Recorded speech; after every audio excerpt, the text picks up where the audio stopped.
삼각함수. 학생들이 수학을 공부할 때 있어서 가장 어려워하는 단원 중에 하나입니다. 이유는 일단 양이 많아요. 그리고 그 내용 자체가 상당히 어려워서 학생들이 굉장히 어려워하는 단원입니다. 그래서 기초부터 차근차근 공부를 해놔야 뒤에 어려운 내용들도 접근할 수 있으니까 여러분들 집중해서 포기하지 말고 공부해 주기 바랍니다. 삼각함수 단원 중에 첫 번째, 일반각과 호도법. 학습 목표, 일반각과 호도법의 뜻을 안다. 일반각이 무엇이고 호도법이 무엇인지를 알아야 풀 수 있는 문제가 나온다는 얘기겠죠. 그 중에서 첫 번째, 일반각이란 무엇일까? 흔히 우리가 각이라 하면 두 직선 사이의 크기를 각이라고 하죠. 그래서 여기서 보면 오른쪽 그림과 같이 평면 위에 두 직선 OX, OP는 각 X, OP를 결정을 한다. 이 중에서 이 OX를 뭐라고 부를 거냐면 시초선. 새로운 단어가 등장했습니다. 꼭 외울 필요는 없지만 그래도 알아두면 좋을 그런 내용입니다. 이 반직선 OX를 시초선, 쉽게 말하면 시작하는 선이란 얘기예요. 고정되어 있어요. OP를 동경, 움직이는 각이란 뜻입니다. 그래서 시초선 OX가 이렇게 고정되어 있으면 이 O를 중심으로 동경 OP를 회전을 시킬 거예요. O를 중심으로. 그럼 이렇게 회전하다 보면 하나의 반직선이 결정이 될 거고 그 사이 각을 XOP라고 할 건데 여기서 중요한 겁니다. 이제 뭐가 중요하냐면 잘 보세요. 동경 OP가 점 O를 중심으로 회전할 때 시계 반대 방향을 양의 방향이라 하고 시계 방향을 음의 방향으로 정한다. 여러분들이 중학교 때까지는 그냥 이렇게 각 하나를 그냥 하나로만 봤겠지만 이제부터는 이 각을 어떻게 할 거냐면 OX에서 이렇게 시계 반대 방향 이렇게 회전하는 애들을 뭐라 그럴 거냐면 양의 방향이라고 지칭을 할 거고 당연히 양의 방향이니까 부호를 플러스로 쓸 겁니다. 물론 나중에 생략은 할 거예요. 그리고 시계 방향 이렇게 도는 시계 방향으로 회전을 하면 그때를 뭐라 그럴 거냐면 음의 방향이라고 지칭을 하겠대요. 그리고 당연히 부호는 마이너스를 쓰겠죠. 하나의 예를 들면 앞으로 여러분들이 가장 많이 볼 각이 될 텐데 O, X, 시초선 시작하는 선이 이렇게 있으면 이 중에서 얘를 이렇게 회전시켜서 여기까지 왔다면 얘를 뭐라 그럴 거냐면 선생님이 지금 30도 크기를 표현해 본 거예요. 그럼 얘는 플러스 30도라고 표현할 거예요. 근데 우리가 지금까지 해왔던 것처럼 양의 부호는 플러스는 생략을 하죠. 그래서 얘는 그냥 30도가 될 거고 그러면 얘를 이번에는 음의 방향으로 즉 이렇게 시계 방향으로 이렇게 회전을 시켜보면 그때는 어떻게 되냐면 얘는 시계 방향이니까 음의 방향이어서 마이너스 30도라고 표현하겠대요. 물론 얘는 이렇게 시계 방향으로 반시계 방향으로 이렇게 돌아서 왔다고 해석할 수도 있지만 지금 우리가 시계 방향 즉 음의 방향으로 회전시켰으니까 이쪽으로 가면 양의 방향 30도 이쪽으로 오면 음의 방향 마이너스 30도가 되는 겁니다. 그래서 여기서부터는 얘가 지금 양의 방향으로 회전하고 있는지 음의 방향으로 각을 지금 재고 있는지를 잘 구분할 필요가 있어요. 시초선 OX를 고정된 것으로 생각할 때 각 XOP의 크기가 정해지면 동경 OP의 위치는 하나로 정해진다. 무슨 얘기냐면 지금 이 그림을 3개를 그려 놓은 건데 30도에 대한 동경은 무조건 요거 하나죠. 30도에 대한 동경은 무조건 이거 하나일 건데 그러나 동경 OP의 위치가 정해지더라도 각 XOP의 크기는 하나로 정해지지 않는다. 이게 무슨 말이냐면 각 30도에 대한 동경은 이거 하나겠지만 동경이 결정됐다고 해서 얘의 각의 크기를 무조건 30도라고 할 수 없다 이거예요. 무슨 얘기냐면 지금 이렇게 30도라는 건 시초선 OX를 기준으로 양의 방향으로 30도만큼 회전했을 건데 얘를 만약에 음의 방향으로 회전했다고 생각을 하면 얘는 몇 도일까요? 마이너스 330도겠죠. 한 바퀴 360도에서 30도만큼 덜 갔으니까 음의 방향으로 마이너스 330도다. 그런데 또 여기에서 이 30도에 대한 동경, 이 동경이 하나 결정됐으면 얘를 방금처럼 양의 방향으로 30도, 음의 방향으로 마이너스 330도라고 생각할 수도 있지만 얘를 양의 방향으로 한 바퀴 회전하고 30도를 더 갔다고 생각할 수도 있잖아요. 그럼 몇 도겠어요? 한 바퀴 360도에 30을 더 갔으니까 몇 도다? 390도가 될 거다. 심지어 지금 저 그림들을 그리고 있는 거예요. 세 번째 그림. 얘는 한 바퀴 돌고 한 바퀴 더 돌고 즉 두 바퀴 돈 다음에 30도를 더 왔다고 온 동경이라고 생각할 수 있는 거잖아요. 그러면 두 바퀴를 돌았으니까 720도고 거기에 30도를 더 갔으니까 그럼 몇 도가 될까요? 750도가 되겠죠. 즉 무슨 말이냐면 30도에 대한 동경은 하나겠지만 동경이 하나 결정됐다고 해서 얘가 무조건 30도라고 할 수는 없다. 30도라고 해석할 수도 있고 마이너스 330도, 390도, 750도 다양한 각으로 결정이 된다 이거죠. 그러면 방금 전에 봤던 이 세 가지를 토대로 봤을 때 이 마이너스 330도는 어떻게 표현할 수 있냐면 360도 곱하기 마이너스 1 그러면 마이너스 360도죠. 거기에다가 30도를 더한 각이겠다. 이렇게 해석하면 얘가 마이너스 330도가 나오는 거고 390도는 360도에 아까 얘 몇 바퀴 돈 거였어요? 한 바퀴 돌았죠. 그리고 30도를 더 갔고 750도 얘는 두 바퀴를 돌았으니까 360도 곱하기 2 두 바퀴를 돈 다음에 30도라고 표현할 수 있겠네요. 그래서 지금 삼각함수에서 첫 번째 학습 목표 일반각이 뭐냐면 일반적으로 시초선 OX와 동경 OP가 나타내는 한 각의 크기를 알파도라고 하면 지금 여기서는 30도가 그 알파도를 의미하는 겁니다. 각 XOP의 크기는 다음과 같은 꼴로 나타낼 수 있다. 360도 곱하기 N 더하기 알파. 지금 여기에서 마이너스 1과 2 회전수잖아요. 즉 정수입니다. 그래서 일반각은 360도 곱하기 회전수에다가 요 알파도 30도를 표현한 여기서는 알파라고 표현해야겠네요. 알파도 이렇게 표현하는 방법을 일반각이라 하고 단 N은 정수이다. 일반각 표현 방법입니다. 다음 각의 동경이 나타내는 일반각을 구하시오. 실제 시험에 이런 문제가 아마 나오진 않을 거예요. 하지만 이런 내용들이 차근차근 잘 돼야 뒤에 내용들을 쉽게 할 수 있습니다. 다음 동경이 나타내는 일반각을 구하라는 얘기는 지금 이 각들을 이런 식으로 360도 곱하기 정수 더하기 알파도로 표현하라는 얘기예요. 이 알파 찾는 게 관건입니다. 그러면 420도는 어떻게 표현할 수 있냐면 360도 곱하기 1 그러면 얼마를 더하면 되겠죠? 60도를 더 더하면 되죠. 그리고 이제 얘는 실제로 물론 지금 우리 눈에는 한 바퀴 돌고 온 것처럼 보이지만 실제로는 몇 바퀴 돌고 왔을지 모르겠으니까 빨리 이 정수 부분에 있는 이 A를 뭐로 바꾸면 좋냐면 N으로 바꾸면 돼요. 이렇게. 그러면 360도 곱하기 N 더하기 60도인 일반각의 표현법으로 나타낼 수 있다. 800도 마찬가지로 360도 그럼 기본적으로 두 바퀴를 돌고 왔으면 720도죠. 거기에다가 몇 도를 더 더하면 되겠어요? 80도를 더 더하면 되겠네요. 그리고 이 정수 부분에 요 숫자 2를 N으로 바꾸면 되겠다.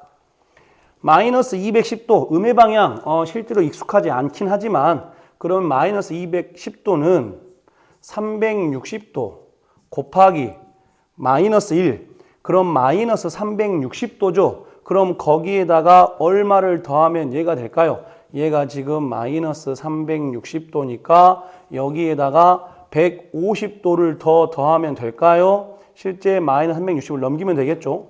그럼 150도가 나올 거예요.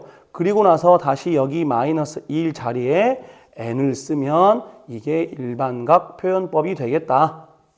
이렇게. 마지막으로 마이너스 600도. 마이너스 600도는 360도 곱하기 마이너스 2를 하면 이게 몇 도예요? 마이너스 720도가 되겠죠. 거기에 얼마를 더하면 되겠어요? 120도를 더하면 되겠다. 그리고 마지막으로 또 같은 방법으로 이 정수에 있는 마이너스 2 자리에다가 n을 쓰면 360도 곱하기 n 더하기 120도. 이게 이제 일반각 표현법이 되겠다.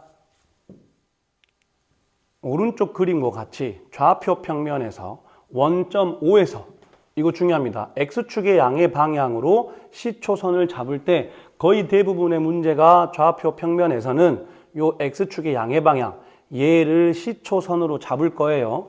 그리고 나서 일사분면 X좌표와 Y좌표가 모두 양수인 부분 요 일사분면, X좌표 음수이고 Y좌표가 양수인 부분 제2사분면, X좌표, Y좌표가 모두 음수인 부분 제3사분면, X좌표 양수이면서 Y좌표가 음수인 제4사분면, 이 부분에 동경이 있으면 그 각을 앞으로 제1사분면의 각, 2사분면에 있으면 제2사분면의 각, 제3사분면에 있으면 제3사분면의 각, 제4사분면에 있으면 제4사분면의 각이라고 한다. 그래서 문제 2번. 다음 각은 제 몇 사분면의 각인지 말하시오. 중요한 거 방금 전에 일반각을 배운 이유가 얘네들을 일반각을 표현법, 일반각의 표현법으로 한번 접근해 보란 얘기입니다. 500도. 500도는 어떻게 되죠? 360도 곱하기 1, 한 바퀴 돌고 나서 얼만큼 더 가면 되죠? 그러면 360이니까 140도를 더 가면 되겠네요. 그럼 만약에 일반각으로 표현해봐라 그랬으면 이 2를 빨리 n으로 바꾸면 되겠지만 여기서는 지금 그게 포커스가 아니죠. 이 뒤에 있는 알파도 요 140도가 몇 사분면 각이겠는가? 얘를 이제 우리가 좌표 평면상에 표현해 보면 요 500도는 360도 곱하기 1, 즉 양의 방향으로 한 바퀴를 돌고 나서 140도만큼 더 가야 된대요. 그럼 90도만큼 가고 50도만큼 더 가야 되니까 어디에 있겠어요? 이만큼 있겠죠. 이만큼. 다시 말해서 지금 한 바퀴를 돌고 나서 140도만큼 더 온 겁니다. 그러면 몇 사분면 각이다? 제 2사분면 각이다. 그냥 숫자만 표현할게요. 765도는 360도에서 두 바퀴, 그럼 720도죠. 얼만큼 더 가야 돼요? 45도만큼 더 가야 된다. 그러면 얘도 좌표 평면상에 표현해보면 360도 곱하기, 즉 양의 방향으로 두 바퀴 돌고 나서 45도만큼 더 가란 얘기니까 아마 여기 이렇게 있겠네요. 두 바퀴 돌고 나서 45도만큼 더 간. 그러면 몇 사분면 각이다? 제 1사분면 각이다.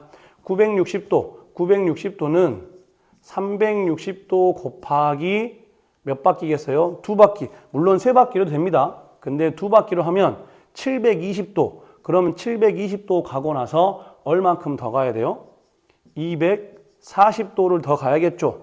그러면 좌표 평면상에서 360도 곱하기 양의 방향으로 두 바퀴를 돈 다음에 240도만큼 더 가래요.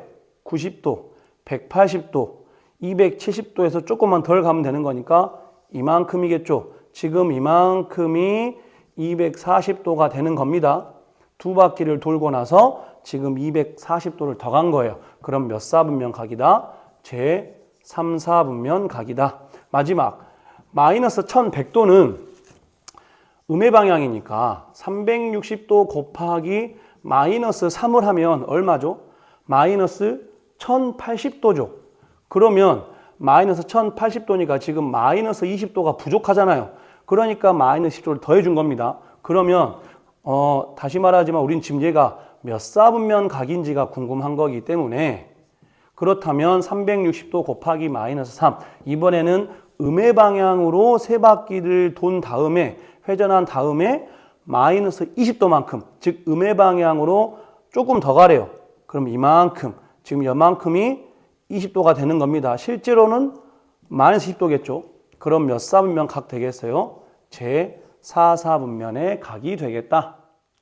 호도법이란 무엇일까? 두 번째 학습 목표입니다.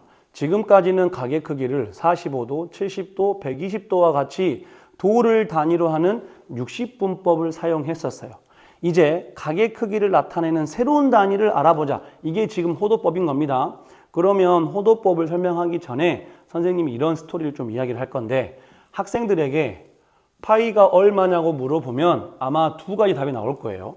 첫 번째는 180도예요 라고 하는 학생들이 있을 거고, 또 어떤 학생들은 파이는 3.14예요. 정확히 말하면 3.14, 1592, 땡땡땡땡 무한소수입니다. 그래서 근사값으로 파이는 대략 3.14라고 말을 하는 학생들이 있을 거예요. 그러면 이 파이와 이 파이가 서로 다른 파이일까요? 수학자들이 부채꼴을 생각을 하다가 어떤 반지름이 R인 이 부채꼴의 중심각을 점점 키우다 보니 어떤 부채꼴에 대해서 연구를 하게 됐냐면 이 호의 길이가, 이 부채꼴의 호의 길이가 정확하게 이 반지름의 길이하고 똑같아지는 그 부채꼴 만들 수 있겠죠.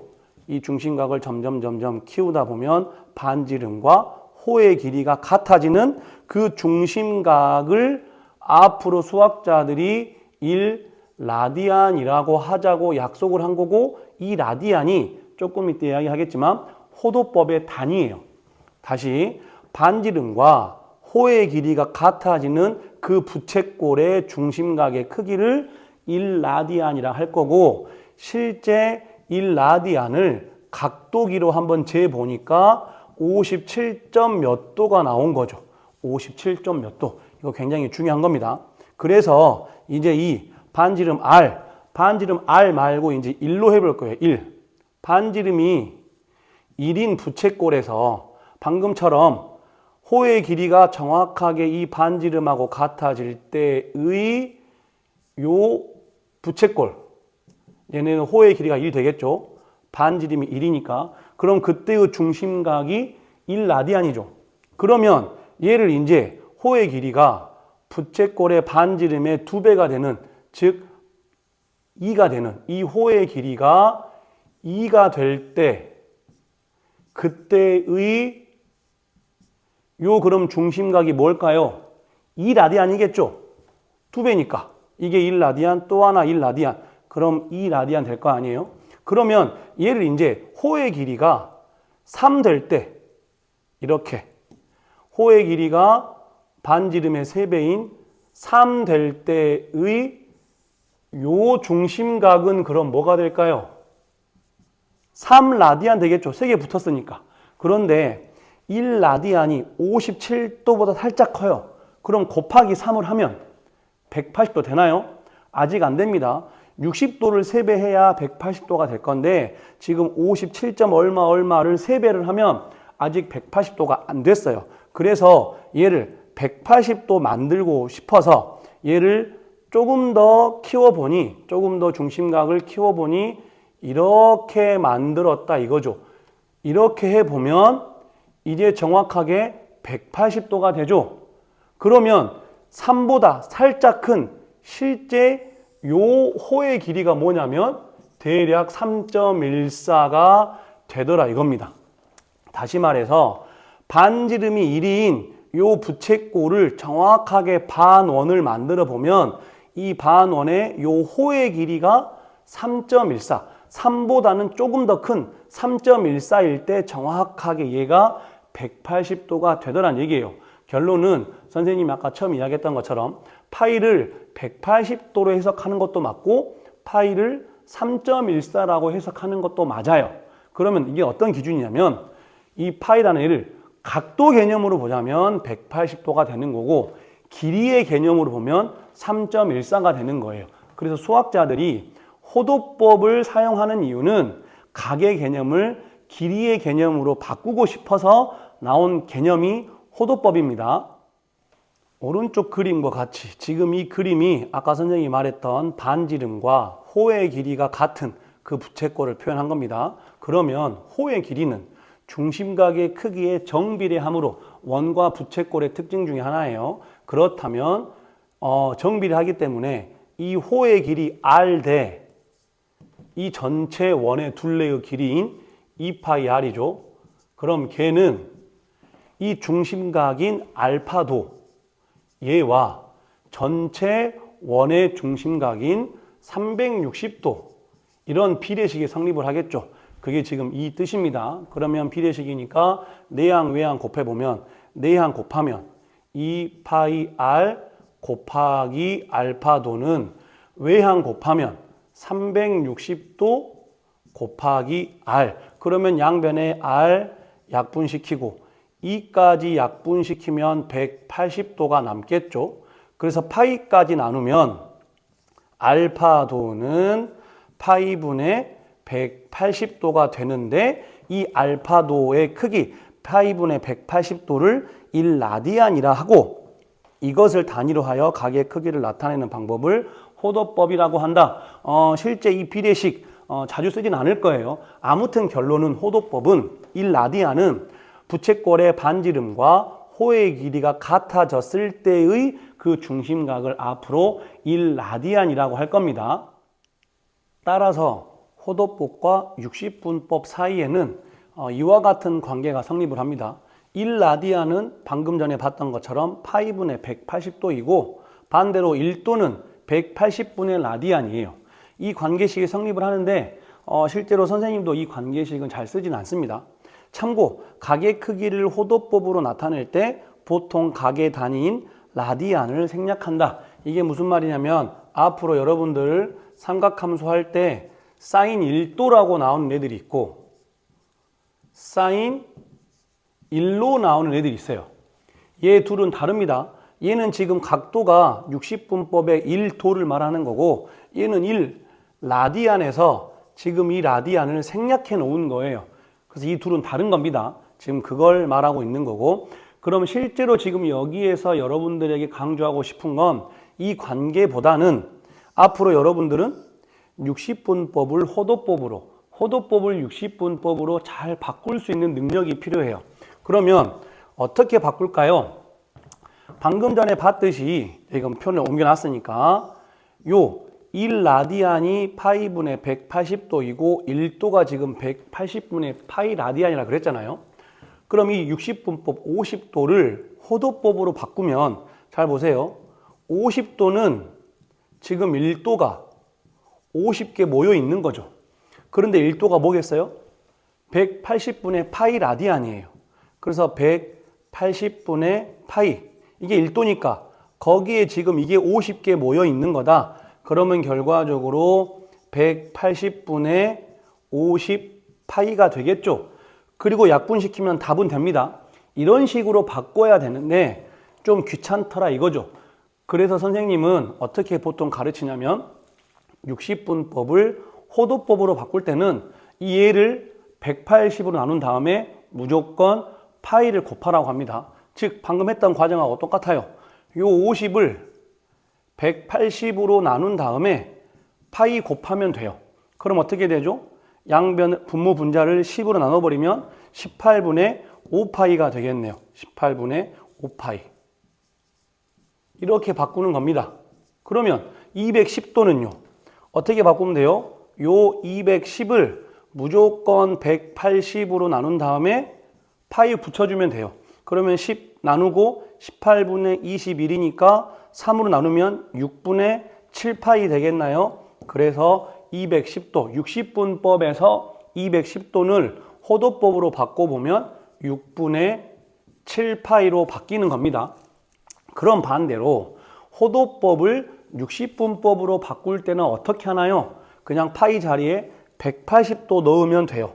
그러면 4분의 3파이니까 4분의 3파이인데 파이 자리에 180도를 대입을 하면 4 나누면 어떻게 되죠? 얘 45도 되나요? 그러면 3 곱하기 45도니까 얼마가 나온다? 135도가 나온다.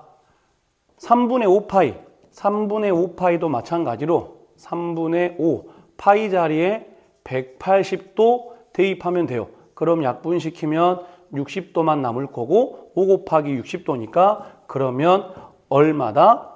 300도가 되겠다. 그래서 앞으로 여러분들은 이 관계식도 중요하지만 60분법을 호도법을 60분법으로 잘 바꿀 수 있어야 됩니다. 왜냐하면 대부분의 문제들은 이제 호도법으로 주어질 거예요. 그런데 학생들이 중학교 때까지 60분법으로 공부를 했기 때문에 60분법이 편할 때가 많거든요. 그래서 호도법으로 나온 문제들을 60분법으로 바꾸든지 아니면 때로는 60분법을 또 호도법으로 바꿔야만이 편할 때가 있어서 이 둘을 잘 바꾸는 이 연습을 좀 해야 될 필요가 있습니다. 두 동경의 위치 관계. 학생들 중에 지금 이 두 동경의 위치 관계 공식들을 마치 영어 단어 외우듯이 달달달 외워서 푸는 친구들도 있어요. 물론 나쁘진 않습니다. 하지만 가능하면 이 두 동경의 위치 관계는 원리를 이해해서, 원리 한 가지입니다. 그 원리를 이해해서 접근하는 게 훨씬 더 유용할 거예요.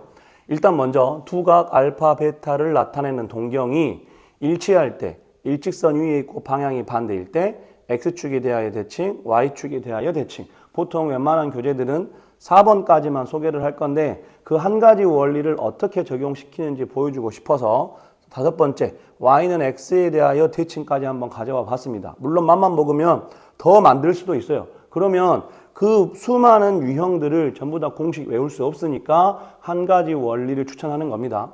그럼 그 한 가지 원리가 뭐냐? 지금 선생님이 좌표 평면들을 각각 그려놨는데 그 좌표 평면상에 이 상황들을 지금 그림으로 그려보고 표현해보고 나서 지금 공식들을 보면 어쩔 때는 알파와 베타를 빼고 또 어쩔 때는 알파와 베타를 더하고 있습니다. 그럼 언제 더하고 언제 뺄지만 잘 판단하면 되는데 그 판단의 기준이 뭐냐면 두각 알파하고 베타를 더하거나 뺐을 때 90도, 360도, 180도 그런 특수각이 나오는 경우들만 잘 만들어주면 돼요.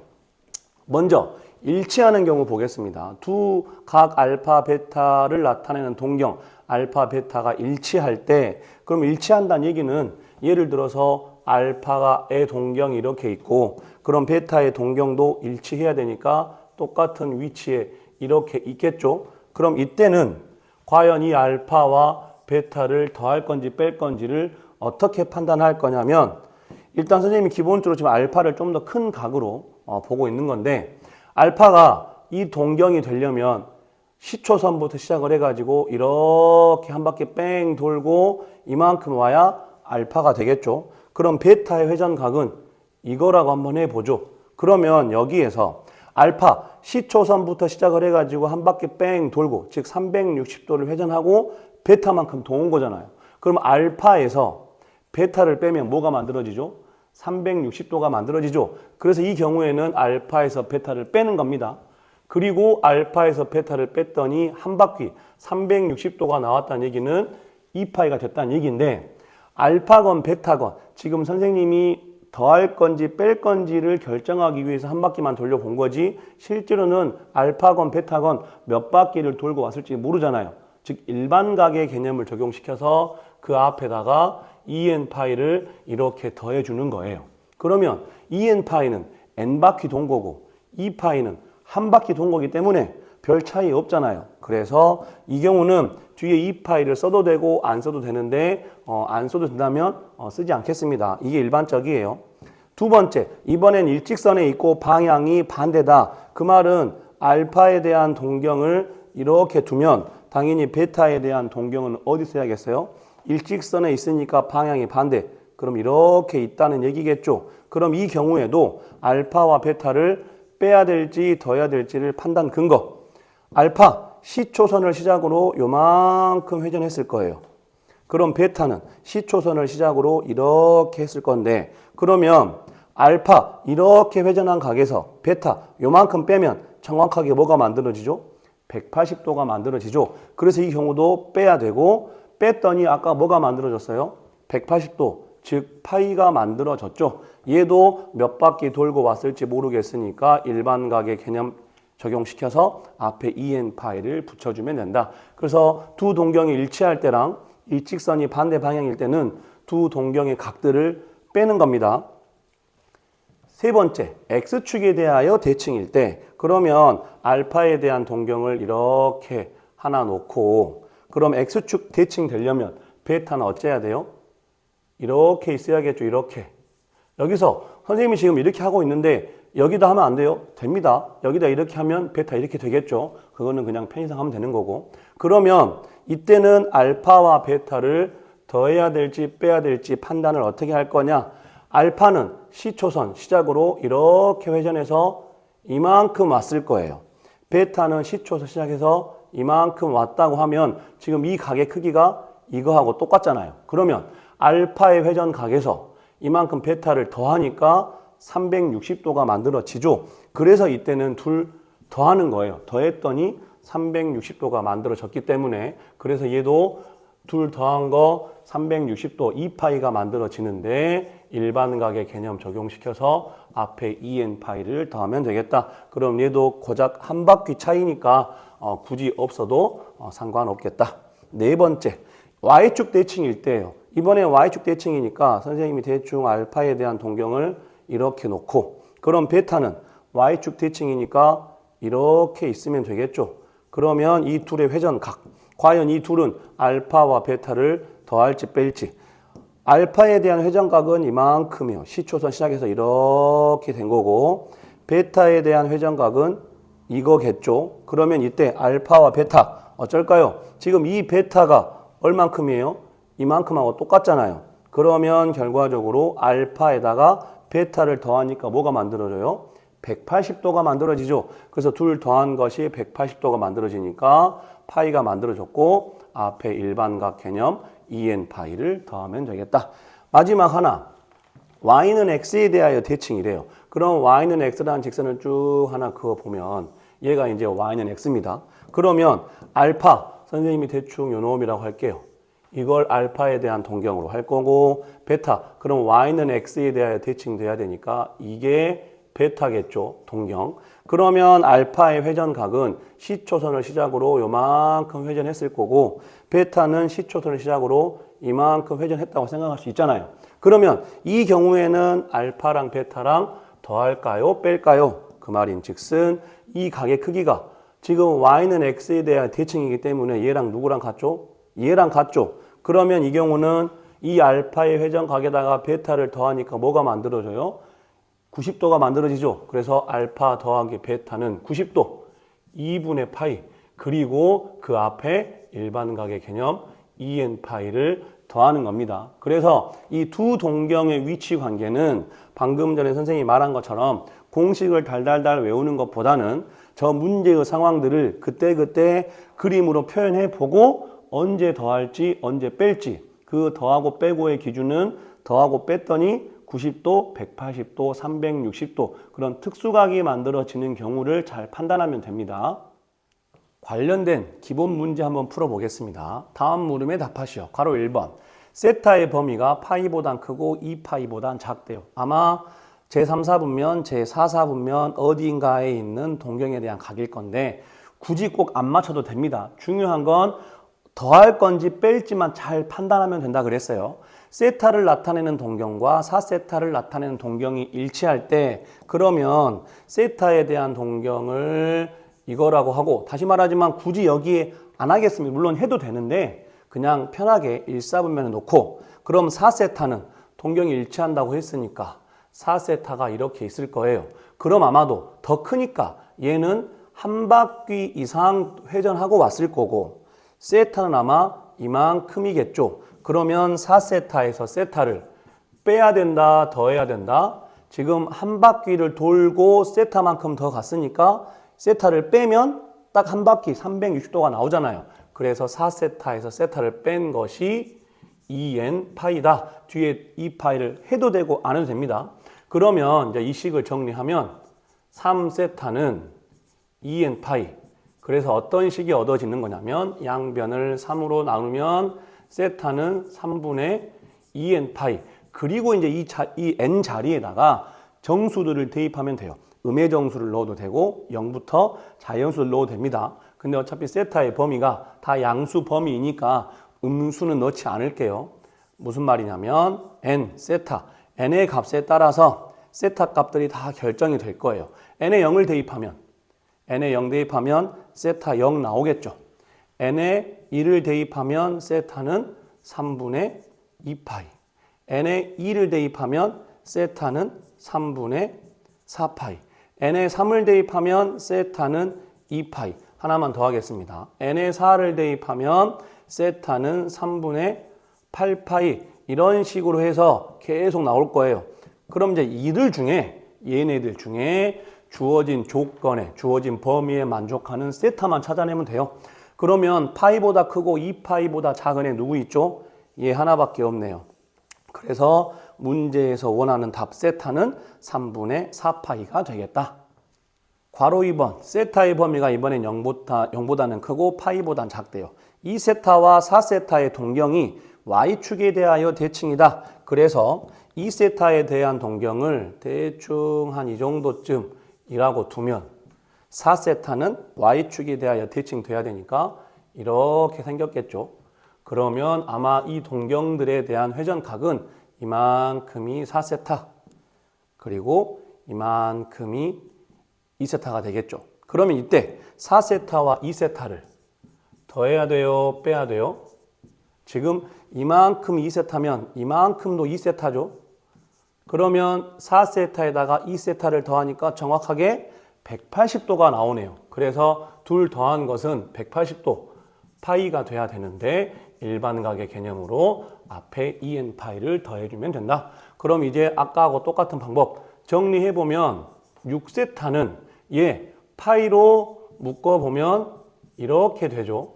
그래서 세타가 뭐가 되는 거냐면 6분의 2n 더하기 1 파이가 되는 겁니다. 그리고 또 마찬가지로 n에다가 정수들을 넣으면 되는데 어차피 양수만 볼 거니까 음수는 대입 안 할 거고 그러면 n 자리에다가 0부터 해서 쭉 정수들을 넣어 볼게요.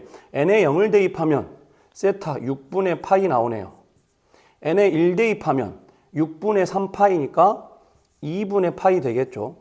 n에 2를 대입하면 6분의 5파이가 될 거고 n에 3을 대입하면 6분의 7파이가 되겠죠. 이런 식으로. 그래서 계속 n에 대입하면 그때 세타도 계속 나올 거다. 그러면 주어진 범위에 속하는 세타들 누구 있나요? 0보다는 크고 파이보다는 작아야 되니까 6분의 파이 되고 2분의 파이 되고 6분의 5파이까지 되겠죠. 그래서 이 문제에서 말하는 세타는 이렇게 3개가 가능하다. 부채꼴의 호의 길이와 넓이. 중학교 과정에서도 부채꼴의 호의 길이 구해봤고 넓이 구해봤어요. 그런데 전부 다 그때는 60분법으로 주어진 부채꼴들이었고 이제부터는 호도법으로 주어지는 즉 중심각이 라디안 단위로 호도법으로 주어졌을 때의 호의 길이 구하는 공식과 넓이 구하는 공식들입니다. 여기서 이제 이 중심각 세타 우리가 방정식과 부등식에서 가장 많이 쓰는 미지수 문자가 x였잖아요. 그런 것처럼 앞으로 각에 대한 문자는 이제 거의 세타가 대부분일 겁니다. 그래서 이 공식 가장 중요한 거는 이 공식들은 언제만 적용 가능하냐면 이 중심각이 호도법으로 주어졌을 때예요. 그러면 얘가 호도법일 때 60분법으로 주어지면 호도법으로 바꿔서 풀으란 얘기입니다. 이 중심각이 호도법으로 표현됐을 때 이 호의 길이 L은 R 세타 반지름과 중심각만 곱해버리면 된대요. 부채꼴의 넓이 2분의 1 R 제곱 세타 2분의 1 하고 반지름의 제곱에 중심각 곱하거나 아니면 2분의 1 반지름과 호의 길이 곱하래요. 이 첫 번째 공식은 반지름과 중심각이 주어졌을 때 쓰면 좋고 얘는 반지름과 호의 길이가 주어졌을 때 쓰면 좋다. 그럼 이 두 공식 왜 이렇게 나오는지 원리는 간단합니다. 부채꼴의 중심각과 호는 정비례해요. 이 중심각이 2배, 3배 늘어나면 호의 길이도 2배, 3배 늘어날 거고 넓이도 마찬가지. 이 부채꼴의 넓이도 중심각과 정비례합니다. 중심각이 2배, 3배 늘어나면 넓이도 2배, 3배 늘어나요. 즉 비례식이 성립한다는 얘기인데 그 말은 이 첫 번째 공식, 이 호의 길이에 대한 공식은 그러면 이 부채꼴의 호의 길이 L 대 전체 원의 둘레 2파이 R이죠. 걔는 어찌해야 되냐면 이 중심각 세타와 이 원의 전체 중심각 360도 즉 2파이 이런 비례식이 성립한다는 얘기예요. 정비례하니까. 그러면 내항 외항 곱하면 외항 이렇게 곱하면 L 곱하기 2파이는 내항 이렇게 곱하면 2파이 R 세타가 되죠. 그럼 여기 2파이와 여기 2파이가 통째로 약분되면 바로 L은 R 세타라는 공식이 나오는 거고, 마찬가지 이 부채꼴의 넓이 S 대 이 전체 원 넓이는 그럼 뭐죠? 파이 R 제곱이죠. 그 둘은 이 부채꼴의 중심각인 세타 대 전체 원의 중심각인 360도 즉 2파이 이런 관계가 성립을 해요. 그럼 마찬가지로 또 외항 S 곱하기 2파이는 내항 파이 R 제곱 곱하기 세타가 되고, 그럼 파이 약분시키고 2까지 나누면 정확하게 이 공식이 만들어지죠. 그럼 얘는 또 어떻게 만들어지는 거냐? 2분의 1 R 제곱 세타가 풀어 써보면 2분의 1 R 두 번에 세타 곱한 거잖아요. R 제곱 세타. 그런데 방금 전에 요 R 세타가 뭐였어요? R 세타가 L이었잖아요. 그래서 여기에 L을 대입한 거 바꿔 쓰는 거예요. 2분의 1 R L 이런 공식들이 성립이 됩니다. 여러분들은 이 공식의 유도 과정보다는 이 공식을 이제 철저하게 외워서 나오는 문제들에 적절하게 이 문제들을 적용시켜서 푸는 게 더 우선입니다. 문제 5번 반지름의 길이가 12cm. 단위는 생략을 할게요. 지금 반지름의 길이가 12cm고 그럼 반지름 12. 그리고 중요한 거 중심각의 크기가 지금 3분의 2파이 뭐로 주어졌죠? 호도법으로 주어졌죠. 라디안. 그래서 세타가 3분의 2파이. 그랬을 때 호의 길이와 부채꼴의 호의 길이와 넓이를 구하시오. 그럼 호의 길이 L은 R 세타. 이 중심각 세타가 호도법 즉 라디안으로 주어져 있으면 그냥 둘 곱하면 바로 그게 호의 길이가 되는 겁니다. 그러면 3 약분시키면 4 될 거고 8파이가 되겠다. 그럼 부채꼴의 넓이 S는 아무래도 물론 방금 전에 호의 길이 구했지만 처음부터 우리에게 반지름과 중심각을 줬기 때문에 이 공식 한번 써볼게요. 2분의 1 R 제곱, 그럼 R 제곱이니까 반지름의 제곱 12의 제곱 되겠죠. 세타 2분의 1 R 제곱 세타. 이제 계산만 하면 돼요. 그러면 이렇게 약분될 거고 지금 12의 제곱은 12 두 번 곱한 거죠. 그리고 방금 이 약분됐기 때문에 누구만 남았어요? 3분의 파이만 남았어요. 그러면 이렇게 약분시키면 4 될 거고 그럼 계산해 보면 48파이가 되겠다. 문제 6번 호의 길이가 6파이이고 L이 지금 6파이인 거죠. 그 다음에 넓이가 18파이. 그럼 S가 18파이란 얘기겠네요. 이렇게 수학적인 기호로 쓰는 게 좋고, 그랬을 때 부채꼴의 반지름 R과 중심각 세타를 구하래요. 그러면 S를 알고 있으니까 이 공식에 대입하면 좋겠네요. S는 2분의 1 RL. 이 공식에 그대로 대입을 한번 해보면 어떻게 되죠? 넓이 S는 18파이는 2분의 1 R 이제 우리가 구해야 할 대상이고 L 6파이였잖아요. 이렇게. 그러면 여기 파이 약분되고 2 약분시켜서 3 남을 거고 3마저 약분시키면 6 나올 거니까 반지름 R 얼마다?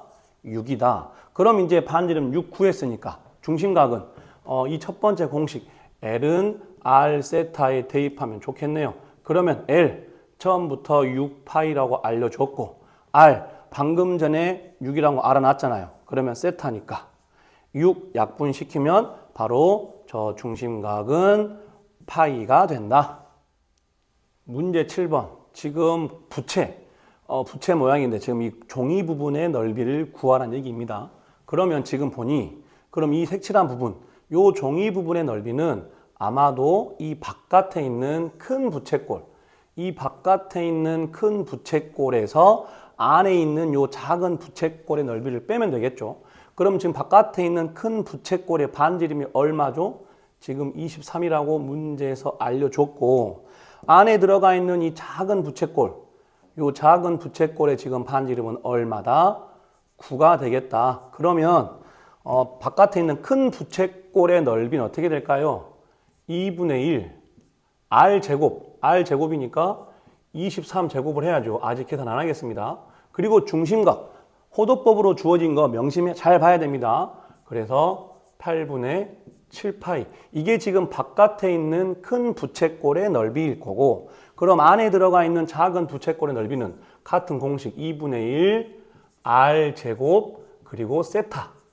이렇게 되겠죠. 그럼 우리가 원하는 이 종이 부분, 이 핑크색의 부분의 넓이는 이 둘을 빼면 될 거예요. 그러면 잘 보면 2분의 1과 8분의 7파이가 같이 있잖아요. 그래서 2분의 1 곱하기 8분의 7파이를 묶어보면 어떻게 돼요? 이제 23의 제곱 마이너스 9의 제곱 되겠네요. 제곱 빼기 제곱. 합차공식이죠. 그래서 얘마저도 계산을 하면 16분의 7파이의 합차공식 23 더하기 9 그리고 23 빼기 9 이렇게 되겠죠. 그러면 이제 계산만 하면 되겠네요. 16분의 7파이에 23 더하기 9 얼마죠? 23 더하기 9 32 23 빼기 9 14 그러면 16과 32가 약분되면 2 남을 거고 그럼 곱하면 14파이에 뒤에 한 번 더 14가 있으니까 그럼 14 곱하기 14는 196 그래서 답은 저 종이 부분의 넓이는 196파이가 나오겠다. 마지막 문제 보겠습니다. 이 문제는 부채꼴의 넓이 문제에서는 아주 고전 문제예요. 둘레의 길이가 20인 부채꼴의 넓이가 최대가 되도록 지금 둘레의 길이가 20으로 고정되어 있어요. 그러면 둘레의 길이가 20인 부채꼴 몇 개 있을까요? 엄청 많겠죠? 편하게 생각해 보면 예를 들어서 반지름이 5. 그럼 여기 반지름이 5니까 여기도 반지름이 5가 될 거고 그럼 호의 길이가 얼마가 돼야 돼요? 전체 20이니까 5, 14형 했잖아요. 그러면은 이 호의 길이가 10이 되는 이러한 부채꼴을 만들 수 있을 거고 아니면 반지름을 좀 더 늘려보면 한 8 정도로 늘려보면 그럼 당연히 여기 반지름도 8이 돼야 되니까 그러면 호의 길이 얼마가 돼야겠어요? 20에서 8, 16 사용했으니까 그러면 이 호의 길이는 4가 돼야겠죠. 그래야 둘레가 20 되는 겁니다. 아니면 극단적으로 반지름을 좀 줄여보면 여기가 3 그러면 여기도 3 그럼 얼마예요? 6이죠. 그럼 호의 길이 얼마가 돼야 돼요? 14가 돼야겠네요. 이것도 부채꼴입니다. 좀 사이드 이야기인데 부채꼴을 학생들이 그냥 부채 모양으로 생각하는 경우들이 있는데 아니에요. 부채꼴의 정의는 두 개의 반지름과 호로 이루어진 도형입니다. 얘 부채꼴 맞고 얘도 부채꼴 맞고 얘도 부채꼴 맞아요. 반지름과 호로 둘러싸였으니까 얘로 어떤 원이 이렇게 있으면 얘 부채꼴일까요? 얘는 부채꼴 아닙니다. 왜냐하면 얘하고 얘가 반지름이 아니잖아요. 부채꼴의 정의는 반지름과 반지름, 두 개의 반지름과 호로 이루어진 도형. 얘는 부채꼴 아닙니다. 그거 명심해야 되고. 그러면 이제 이 문제는 과연 이렇게 둘레의 길이가 20인 여러 개의 부채꼴들 중에서 넓이가 최대가 될 때 결론부터 이야기하면 넓이가 최대가 되게 하는 중심각은 이미 정해져 있습니다. 얼마로? 2라디안으로. 그럼 왜 그런지 한번 풀어볼게요. 그러면 방금 전에 살짝 그려봤지만 부채꼴 다시 하나 그려보면 지금 여기 반지름 R, 그럼 여기 반지름도 R, 그럼 호의 길이 L, 그럼 둘레가 20이니까 L과 두 개의 R, 즉 L 더하기 2R이 얼마가 돼야 돼요? 20이 돼야겠죠. 그러면 넓이 S는 2분의 1 R 제곱 세타 말고 2분의 1 RL 공식을 써보면 여기에서 그럼 2R을 넘기면 L은 어떻게 돼요? 마이너스 2R 더하기 20 되겠죠. 이 L값 마이너스 2R 더하기 20을 여기에 대입을 할 거예요. 그러면 2분의 1 R 그리고 마이너스 2R 더하기 20 되겠네요. 그러면 얘 정리해 보니까 어때요? 전개하면 마이너스 r 제곱 되고 이렇게 전개하면 더하기 10r 되겠죠. 그러면 얘 누가 봐도 지금 뭐예요? 최고차항 계수가 음수, 즉 위로 블록인 2차 함수.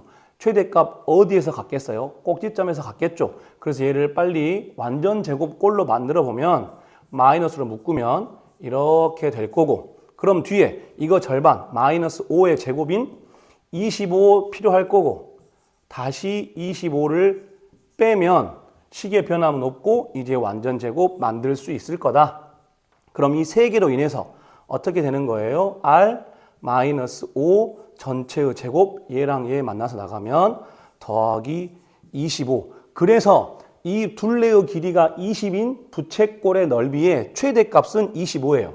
그래서 넓이의 최대값 25 나왔습니다. S 최대는 지금 25가 나왔고, 그러면 그때의 R은 얼마여야 돼요? 5일 때죠. 그럼 최대가 될 때의 반지름이 5인데, 그러면 R이 5이면 L은 얼마예요? R이 5이면 L은 R에 5를 넣어보세요. 그럼 마이너스 10 더하기 20이니까 10이죠. 그러면 L은 R세타라는 공식에, 호의 길이 구하는 공식에 대입을 해보면 L이 10이고 R이 5니까 그럼 세타 얼마여야 돼요? 그럼 세타는 무조건 2라디안이 돼야 됩니다. 그래서 이 정도는 학생들이 많이 외워놓고 풀기도 하던데, 둘레의 길이가 고정되어 있는 부채꼴의 넓이가 최대가 되려면 무조건 그 부채꼴의 중심각은 2라디안일 때입니다.